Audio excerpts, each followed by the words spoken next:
अस्सलाम वालेकुम everyone, how are you all. उम्मीद है कि आप सब ठीक होंगे।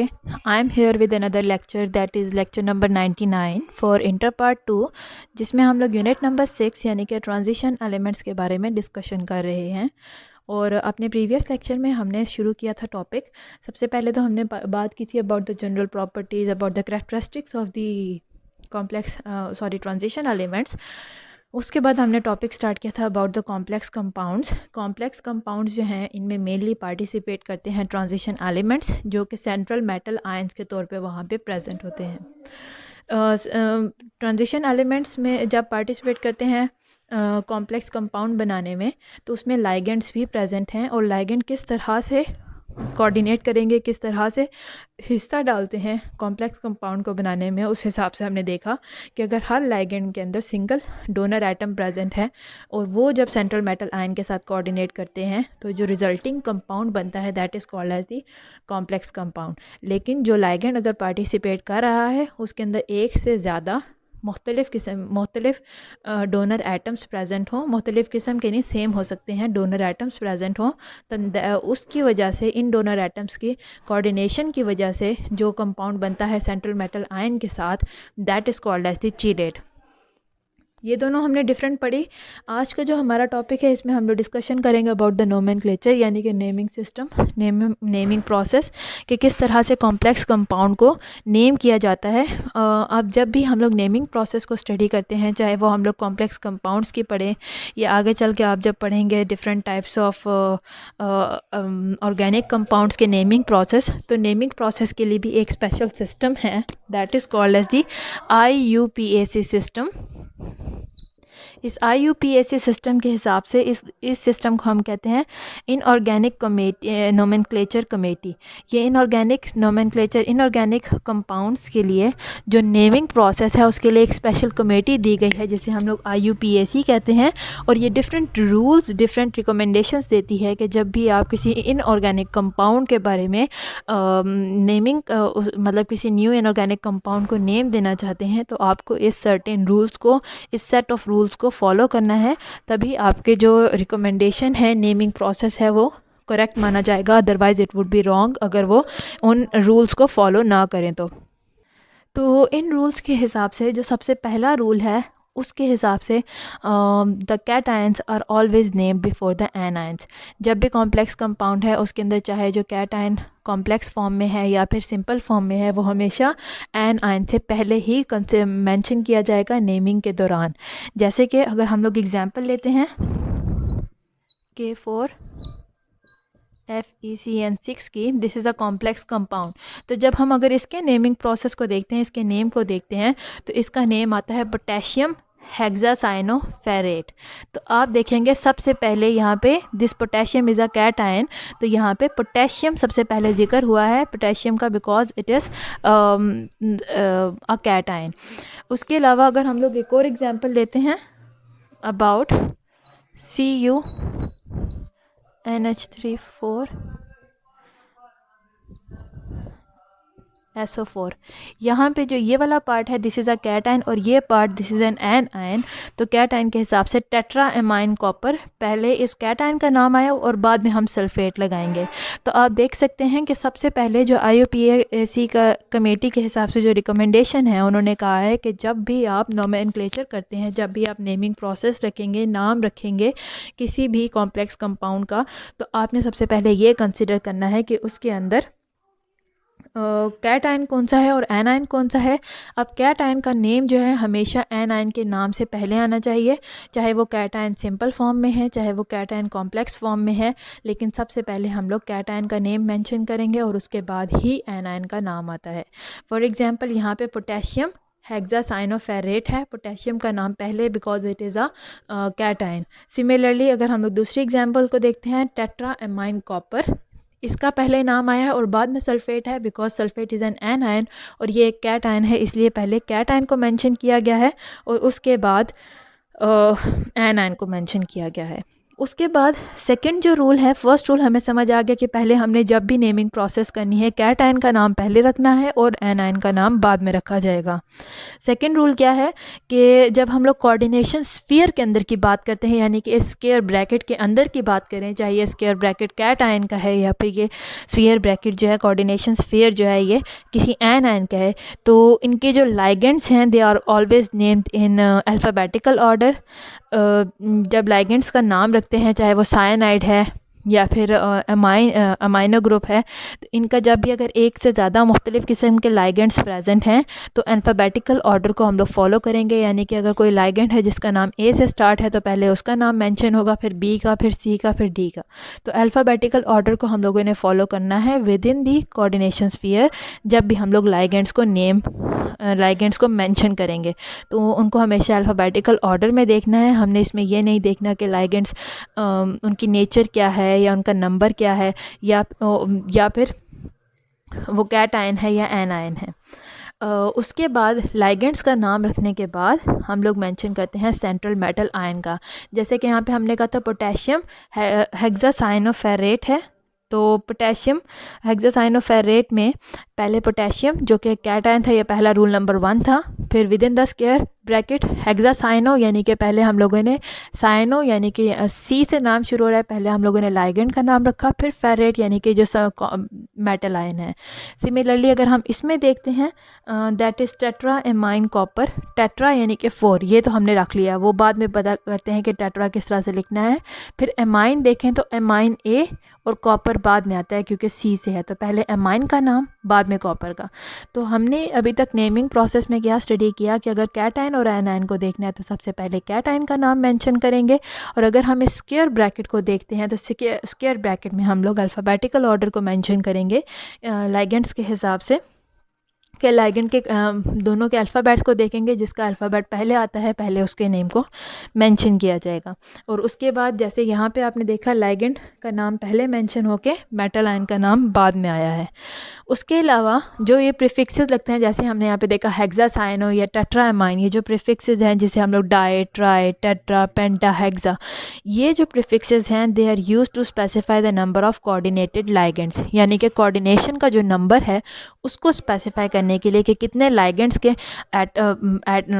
लाइगेंड्स पार्टिसिपेट कर रहे हैं वो हमें बताता है कोऑर्डिनेशन नंबर। और कोऑर्डिनेशन नंबर जो है उसको हम लोग हेक्सा, डाई, ट्राई, टेट्रा जिससे भी मेंशन करेंगे।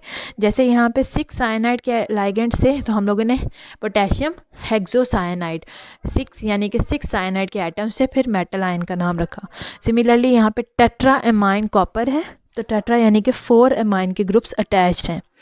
उसके अलावा जो एनायनिक लाइगेंड्स हैं they that end in the suffix O, यानी कि ऐसे लाइगेंड्स जो एनायनिक है जिनके ऊपर नेगेटिव चार्ज है उनका जो सफिक्स है यानी कि उनके नाम के एंड पे ओ मेंशन होगा। जैसे हाइड्रोक्सो है, कार्बोनेटो है, हाइड्रोक्सो यानी कि OH ग्रुप है तो उसके एंड पे ओ मेंशन कर देते हैं हाइड्रोक्सो।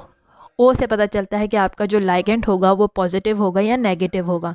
जैसे कि अगर हम इसका नाम रखते हैं that is potassium hexacyanoferrate, cyano cyanide नहीं लिखा, साइनो लिखा है, साइनो ओ से पता चल जाना चाहिए यहाँ पे जो लाइगेंड प्रेजेंट होगा that would be negatively charge, that would be negative in nature. और अगर हम यहाँ पे देखें टेट्रा एमाइन सल्फेट है, एमाइन क्योंकि पॉजिटिवली चार्ज था इसीलिए इसके एंड पे ओ मेंशन नहीं हुआ तो टेट्रा एमाइन कॉपर सल्फेट हमने रखा इसका नाम। तो ओ से जब लाइगेंड के नाम के एंड पे ओ लगा दें तो उससे हमें पता चलता है कि इट इज़ एनायनिक, वो नेगेटिवली चार्ज है।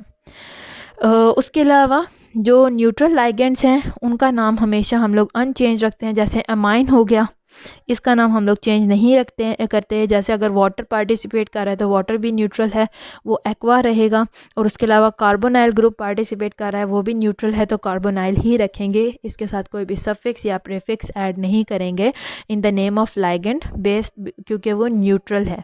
अगर वो नेगेटिवली चार्ज होता है एनायनिक लाइगेंड है तो एंड पे ओ रखते। उसी तरह जब हम मेटल कॉम्प्लेक्स की बात करते हैं, जो मेटल आयन है जो सेंट्रल मेटल आयन है कॉम्प्लेक्स के अंदर, अगर वो एन आयन का एक मेटल आयन है तो उसके एंड पे 8 आ जाता है, ATE, अदरवाइज नाम चेंज नहीं होगा। फॉर एग्जांपल सेम एग्जांपल लेते हैं पोटेशियम हेक्सासाइनोफेरेट, 8 इसके एंड पे है बिकॉज ये जो पूरा कॉम्प्लेक्स था that was an ion that was negative in charge. तो अगर पूरा कॉम्प्लेक्स आपका नेगेटिवली चार्ज है ये जो स्फीयर के अंदर है, कोऑर्डिनेशन स्फीयर के अंदर, तो उसकी वजह से जो मेटल होगा उसके नेम के एंड पे 8 ATE 8 मेंशन होगा। और अगर वो नेगेटिवली चार्ज नहीं है जैसे यहाँ पे, तो यहाँ पे copper tetra amino copper sulphate है, तो यहाँ पे कॉपर का नाम वैसे ही है, 8 एंड पे नहीं आया कॉपर के बिकॉज ये जो पूरा कॉम्प्लेक्स था ये एनायनिक नहीं था बल्कि कैटायनिक था।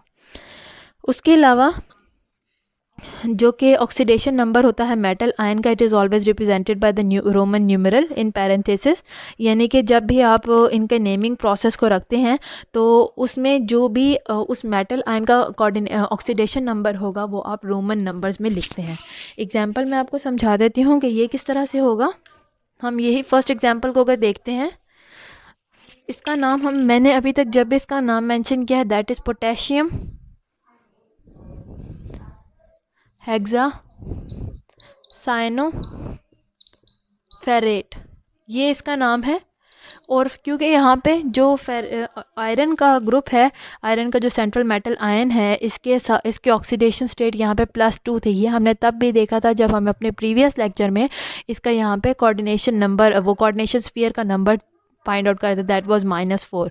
तो तब भी हमने देखा था कि आयरन जो है +2 ऑक्सीडेशन स्टेट में है, तो +2 की वजह से हम लोग रोमन नंबर में 2 लिखेंगे इसका, जिससे हमें ये पता चलता है कि ये जो सेंट्रल मेटल आयन यहाँ पे प्रेजेंट होगा वो उसकी ऑक्सीडेशन स्टेट 2 है।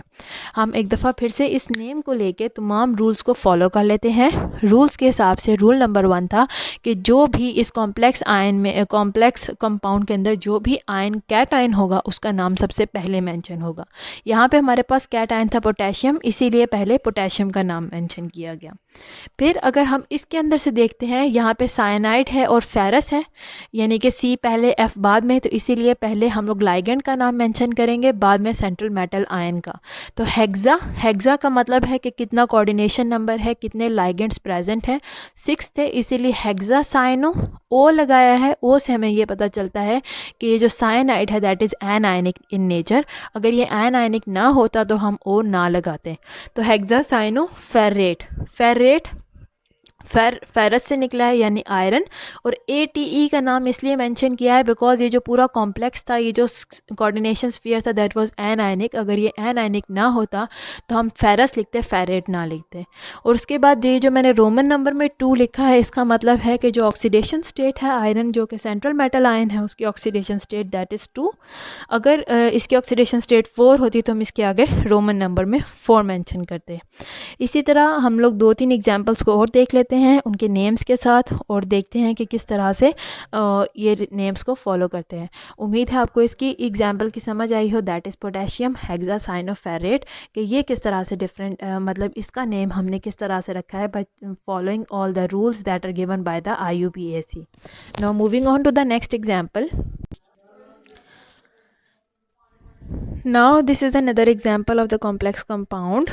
इसके अंदर आप देख सकते हैं प्लेटिनियम, क्लोरीन, नाइट्रोजन ऑक्साइड और अमाइनो ग्रुप, और साथ में सल्फेट ग्रुप भी प्रेजेंट है। अब हम ये देख लेते हैं कि IUPAC के नेम के हिसाब से किस तरह से इसका नाम रखा जाता है। तो मैंने कहा था सबसे पहले तो हमने देखना है कि इसके अंदर पॉजिटिव आयन कौन सा है और नेगेटिव आयन कौन सा है, यानी कि कैटायन कौन सा है और एनायन कौन सा है। और सबसे पहले हम लोग मेंशन करेंगे कैटायन का नाम। तो in this group SO4 this sulphate is an anion, जबकि ये वाला जो ग्रुप है that is inside this coordination sphere, that is a cation. इसीलिए सबसे पहले हम लोग इसका नाम सबसे पहले इसका नाम मेंशन करेंगे because it is a cation, और इसके बाद हम लोग एनायन का नाम मेंशन करते हैं।